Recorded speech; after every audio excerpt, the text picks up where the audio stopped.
All right, welcome to the Maximum Edge Sports Wagering Show. My name is John Santucci. Call me Tooch. With me, as always, is Anthony from Pounded Sports VIP. Anthony, how are you today? Good. How are you doing, Tooch? Happy Friday. Happy Friday. Oh, We got yeah. a special guest, man. I'm super excited. Let's bring in Ladarius Brown. How are you, Ladarius? I am doing well, gentlemen. How are you? Great. We're doing great, man. Happy Friday. We are going to talk some college football today. We got 4 games on the slate for Friday, and Ladarius he's here to help us break it down, give out some leans, picks, one free pick today. Anthony, of course, as always, he's going to be here helping us breaking it down. And let's talk about some promos that we got going on here at Maximum Edge. Anthony, you want to break down this promo? Sure. So it's very simple. Sign up for our subscribe to our YouTube channel. Screenshot it. Send it to one of our DMs. And you got our Twitter handle right in front of you. And as soon as you do that, we will give you access to our VIP page, Maximum Edge, which includes 1 free play per day for free. Everything's free. You don't. That's all you got to do. Pretty simple. Yep, it's a free VIP play too. So not our standard free play. Anthony, what do you got going on at Pounded Sports? I know you got a big card. Same promos yesterday, and we had a great day yesterday. We went 3-1-1. For the promo, we went 3-0-1. But whoever subscribed or signed up yesterday still got the free week. We didn't go 4-0, even though we went 3-0-1. Fair is fair, so I'll give you a free week regardless. Tonight, 4-0. Friday night football, college football. If we go 3-1 or whatever, as long as we don't go 4-0, you get a free week. Pretty simple. Very cool. And Ladarius, tell us a little bit about what you got going over in your neck of the woods there for promotions.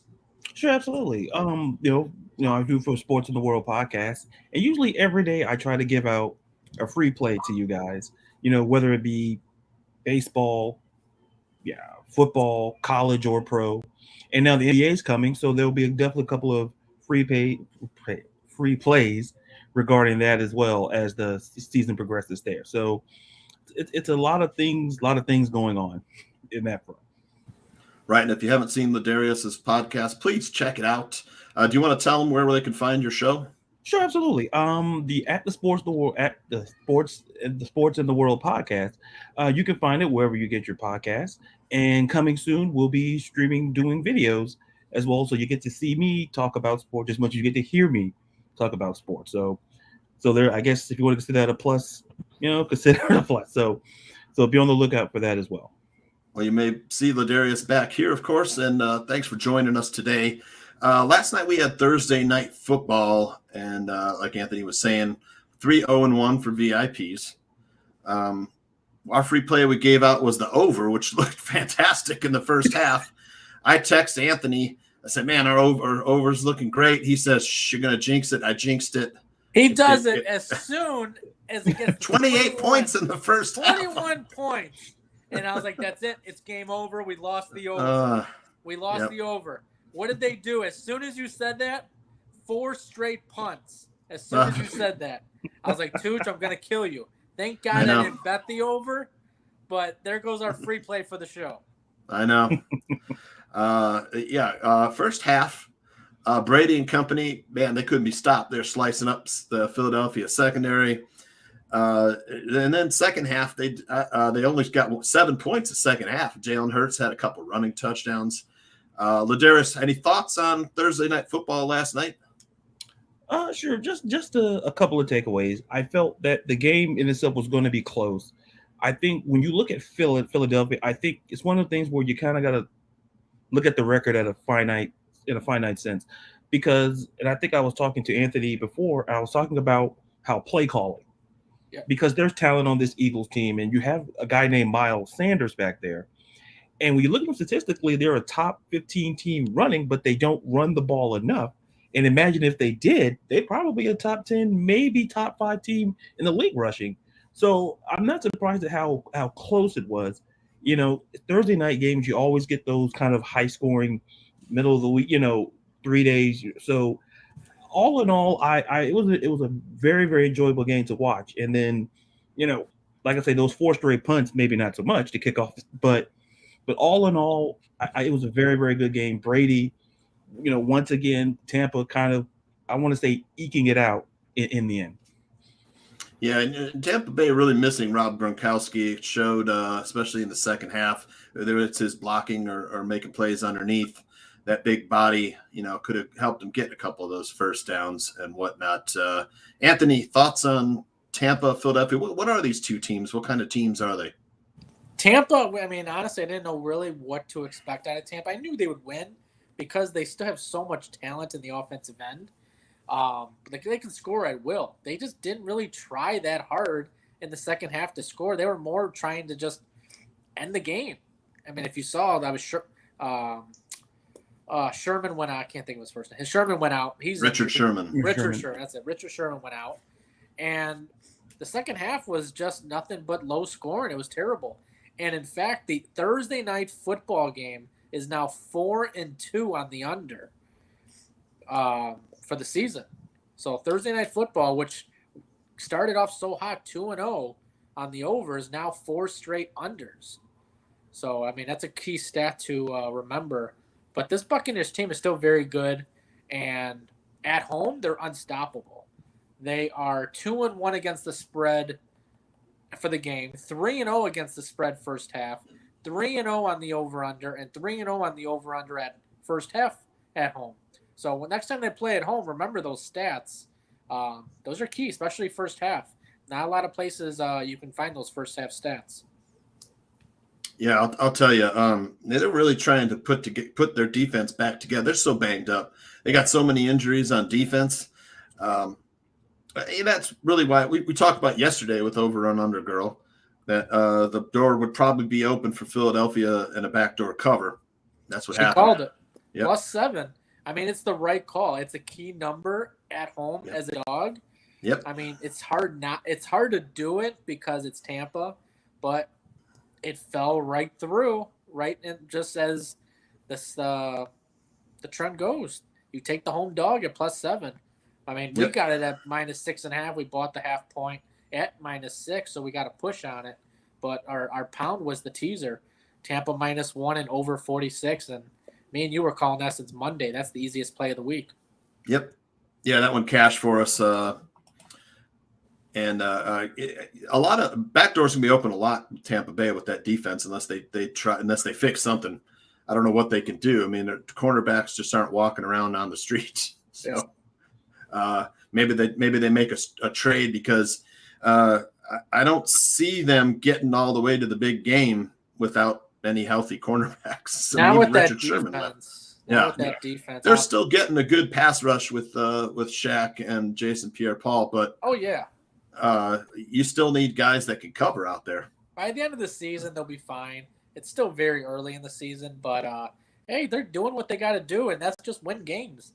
It doesn't have to be blowouts like the perception is, but I mean, for us, we just want them to cover the spread. We don't give a shit about everything else. Right. And Philadelphia, of course, that's a team that's kind of in transition, growing with their new quarterback, Jalen Hurts. He's got to learn to throw the man open a little bit better, less reliance on his legs. Although he did make some big plays running the ball. All right, so how about we talk a little college football? We got 4 games on tap. First game is Clemson going to Syracuse. Clemson is a 13.5 point favorite. Over under sitting at 45. I got to tell you, man, Syracuse has played some teams tough, including Wake Forest. They almost beat Wake Forest. They're losing by 3 the last couple games too. I forget the other team they played. I think it was Wake Forest. I refresh my memory. It was someone Rutgers. Rutgers, and they played some tough teams. Clemson, man, their offense is not the Clemson of the past. I like the points for the home dog again here. Ladarius, what are you thinking about this game? Any leans? Tooch, I was shaking my head and agreeing. because that was one of the things I was going to talk about with this Clemson offense. This, to use kind of like what Rick Pitino said at the Celtics, like, like Larry Bird's not walking through that door.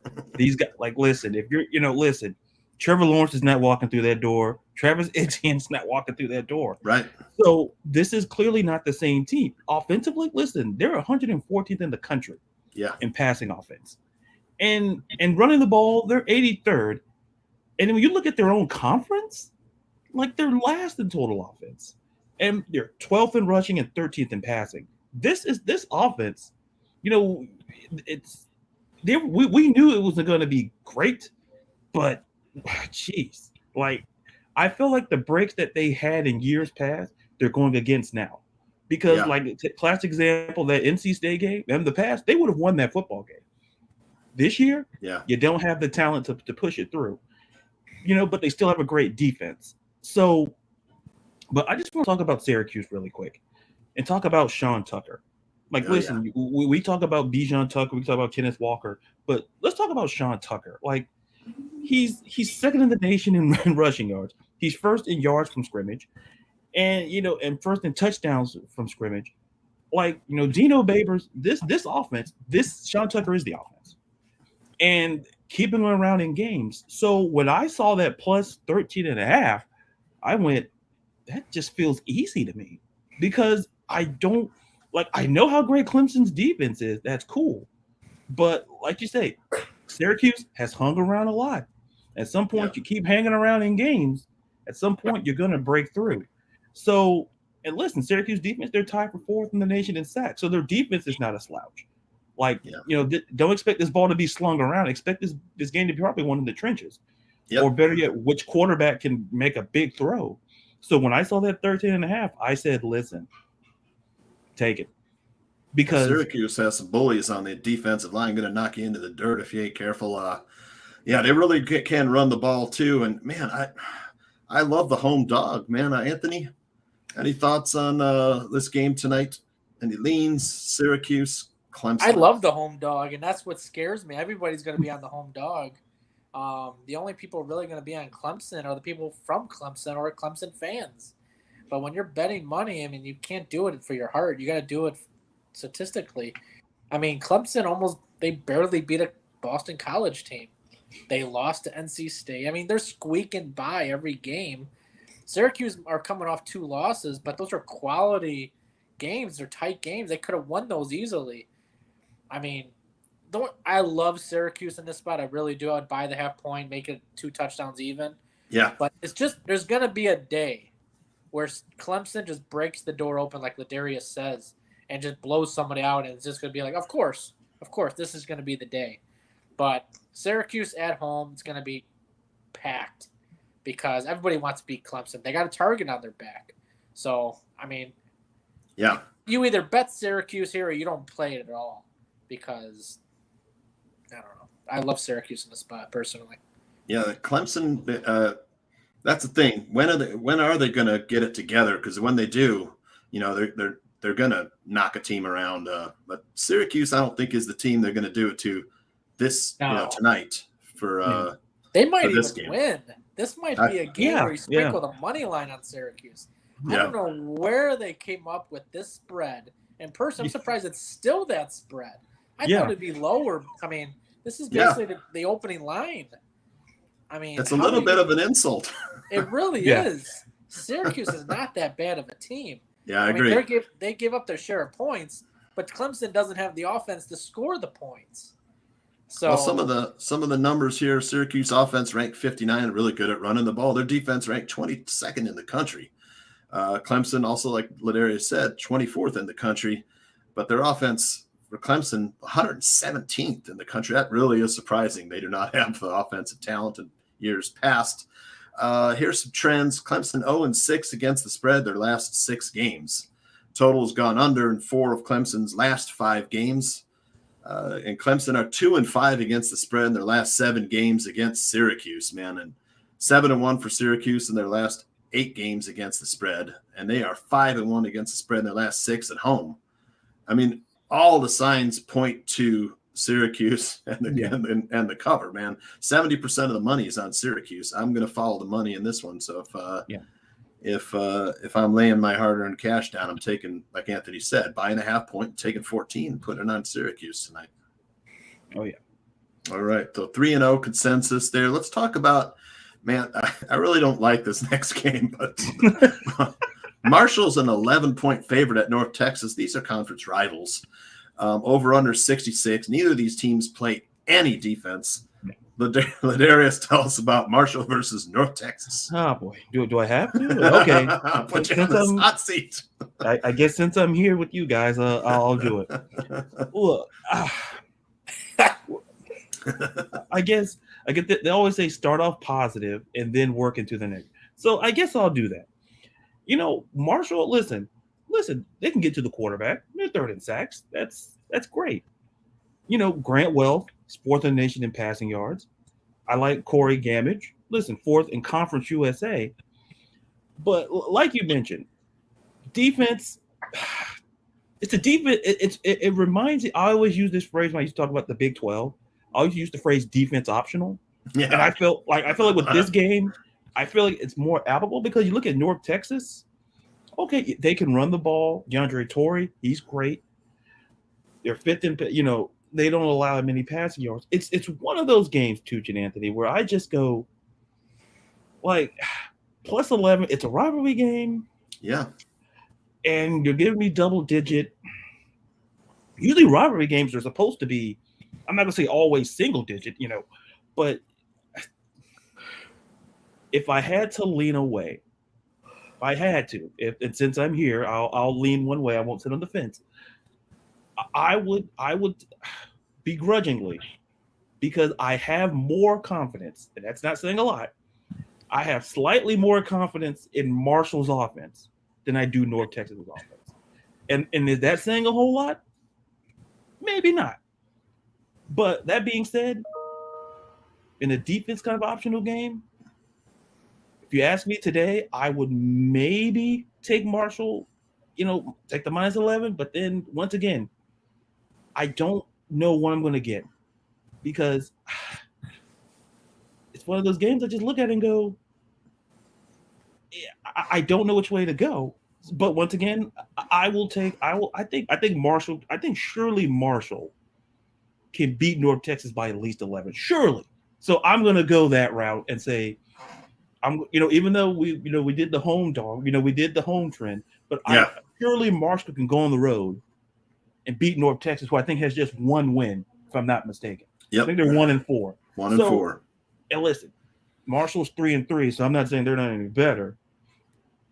So we might have a dog of the day. We have a dog of the day. Dog of the day. Give me North Texas plus 11. Oh, all right. And sprinkle the money line. I like the home dog too. I'm probably going to stay away from this game, but man, I'll tell you, 66 points is a lot, but I could see that game getting to 66. Yeah. These teams, like you said, they don't play defense is optional. It's an afterthought. So, Anthony, your thoughts on, I know you like this, North Texas is the dog of the day. How about the total? Give me the mean green. Marshall. They should have lost last week at home versus Old Dominion. 21-point dogs. Marshall is 0-2 on the road. They have lost to Middle Tennessee, which is just as bad as Mean Green, and Appalachian State they lost to, which is a quality loss. But Appalachian State might not be as good as a team as we think they are, as they lost to the Raging Cajuns, and now they're probably going to lose this upcoming week. But Marshall is on the downward. Ever since they lost to Appalachian, or they lost to East Carolina that gave up that 2-touchdown lead in 5 minutes. I was on the other side of that one. I trust me, I remember. But North Texas, they lost to SMU. They lost to UAB. They lost to Louisiana Tech on the road by only a touchdown. They some quality kept teams up with Missouri on the road. They have played very good teams. Give me North Texas, and I'm going to sprinkle some on the money line. Wow! All right, you heard it here. Mean Green. All right. I think I was leaning playing North Texas as well too. 11's a lot of points. So for Marshall it is. For Marshall. Yeah. All right, we got a couple later night games tonight. I'm talking with a Pac-12. California at Oregon, number 9 team in the country, Oregon. California is getting 13.5 points over under a 54. I gotta tell you, man, Cal's a team. Oregon just does not cover spreads. California is a team that can. They're almost similarly ranked. You got California defense ranked 82, Oregon defense ranked 86, Oregon offense 54th, and the Cal offense 63. These are teams pretty evenly matched. They play each other really tough. I like 13.5 points. Probably buy it up to 14. What do you think, Ladarius? Yeah, it's one of those things where I absolutely agree, because it's one of those things where you don't look at the record. You kind of got to look at the stats. Like, they're very, very close. And when you look at Oregon, especially coming off a loss against Stanford, which, once again, I don't know how would you quantify the loss, but I think when I look at Oregon, surely they're going to play better than what we saw. They hung around. It's not like they got the doors blown off of them. To me, when I look at Oregon, it comes down to their run game, to C.J. Verdell, and I believe what Travis Dodd. To me, it comes down to just, you don't have to play the greatest defense. And we look at Mario Cristobal, the head coach. He was an offensive line. This is about the trenches. If you can just run the football, go back to that. Because I think what happened with Stanford, once again, they hung around. And maybe that was because of their quarterback, Travis. So maybe that's a reason. Because David Shaw, listen, Stanford's no slouch either. But when I look at Cal and Justin Wilcox, you can't really look at their record. You really can't. So and like you say, Oregon and spreads, it's kind of like oil and water. It just doesn't mix together, apparently. That's right. They just don't like each other. I don't know if it's a mutual thing, or they're like, you know what, see other people type thing. But they really don't like each other. So I really do like. Listen, Cal plus 13.5. Well, yeah, I have no problem with that, because, like you say, I think Oregon just plays everybody close for some reason. If we're an elite team, they play everybody close. So, with that being said, yeah, I think Cal plus 13.5 sounds good to me. I like it. A lot of the numbers, the trends point towards the under in this game too. Total's gone under in 5 of California's last 7 games versus Oregon, and or under in 6 of Oregon's last 8 games. Anthony, any leans side of total? I'm on California plus 2 touchdowns. All right. They have played better on the road than actually at home. Oregon has running back issues right now with injuries. Oregon's going to struggle in the run game. I mean, I'm not a fan of this play, but sometimes when you're not a fan of it, that's probably the best play. Yeah. And there's one thing I keep telling Tooch, stop looking for favorites, look for the dogs. Yeah, well, you and I love the card, it hardly ever comes through for us. Yeah, I love the card today, man. We end up going 3-3 or something. I know. So I'm like, you know what? Of course, everybody's gonna be on Oregon. I think this is the game that you got to take Vegas. You got to follow. You got to take Vegas. Vegas needs California. I'm all over California. I mean, trust me, I don't like it, especially most of the money's on Cal too. 56% of the money, 74% of the bets on Oregon. It's an ugly heavy public favorite. Yeah, it's an ugly play, but I'm on California. Yeah, I got no problems putting down a bet for California on 2 touchdowns. Yeah, and I'll take my chances. But all right, I like it. Let's talk about the last game of today. We're talking about number 24 team in the country, San Diego State, and the number 2 defense in the country. They're on the road at San Jose State with an over-under of 41, so not a lot of points expected in this game. Ladarius, you like which one of the Sands do you like, Diego or Jose? Yeah, the 2 favorite Sands to talk about. When I look at San Diego State, look at Brady Hook and what he's doing there. And you alluded to the Tooch, how great their defense is. They've allowed the second fewest rush yards in the country, 50 yards per game. But they're 11th in rushing yards, so they can run the ball over 244 yards a game. Listen, with the backfield of Greg Bell and Jordan Brookshire, 9 combined rushing touchdowns. And they're 6th in total deep. So I listen. I really like Sandy, but when I look at the other side of the field in San Jose State,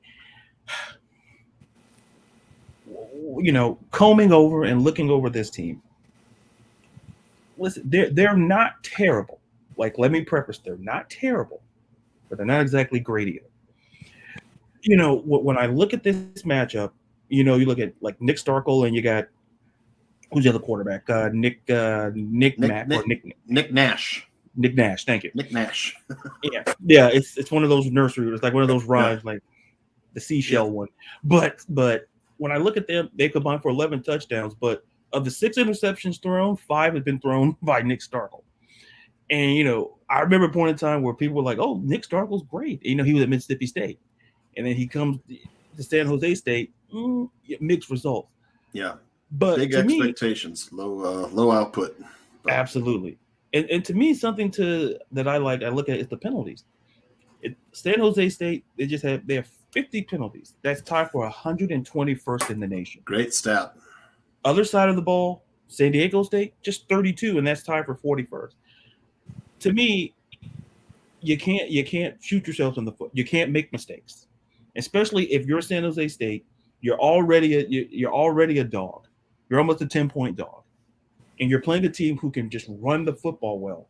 And this is a situation where I go, listen, I would take San Diego State minus 9.5 because of the fact that as much as San Jose State, they allow 140, but I just think that the way San Diego State has played up to this point, it feels like that run game. Listen, the passing optional. Like I said, defense line, this is passing optional. Yeah. This game is going to be one. It's going to be one in the ground game, which seems to be a common theme amongst these games. But give me San Diego State 9.5. I take it because I know what I'm getting from San Diego State and Brady Hoke. Nick Starkel, that passing game is not even consistent. Their run game, there's something there, but it's not enough for me to go. It's not enough for me to just lean and say and take the plus. So I'm going to take it minus 9.5. San Diego. Right. And Starkel questionable for tonight. So most likely it'll be Nick Nash. Anthony, 41, not a lot of points. And I'll tell you, I got San Diego State at -8. So I'm happy about that. Today's been steamed up to -10. That just tells you how much it's going up, yeah. Yep. Your thoughts? I see a blowout. San Diego State blowout. I mean, this is the game you don't take the dog at home. I mean, San Diego, you got really good team, really bad team. This is just an easy one in my opinion. San Diego. Nice. There's nothing to overanalyze. There's nothing to analyze. It's San Jose State is injured, beat up, struggling, and total opposite on the other end. San Diego State just steamrolling everybody. Yeah, so, too many penalties, like Ladarius said. I love that stat. That's huge. That's huge. That's huge. I didn't know that, but I'm glad I made the bet on San Diego State. So just like the Buccaneers, their defense leads the league in offsides. Yeah. They are the worst when it comes to offsides. Worst. Yep. And it killed them last night too. Several downs. They got 3 or 4 offside penalties led to a first down. So all right. Well, we are ready to wrap it up here. Let's do we have a free play to give away today for viewers of the show? Of course. All right. Of course. Let's give away that free play. Hold on 1 second. Here we go.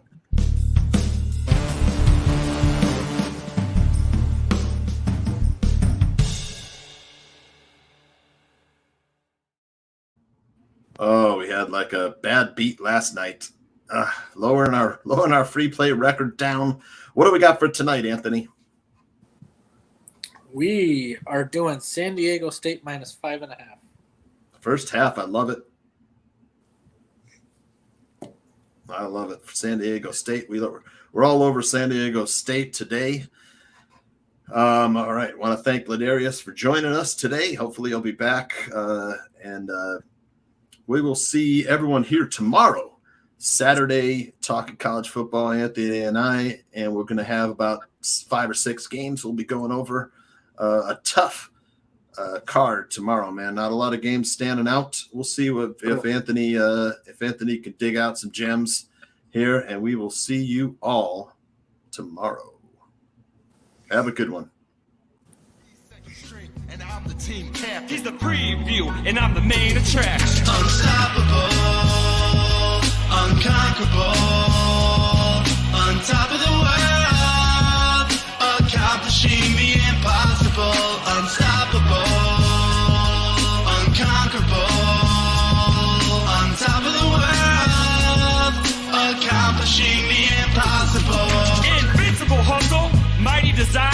conspire to transpire.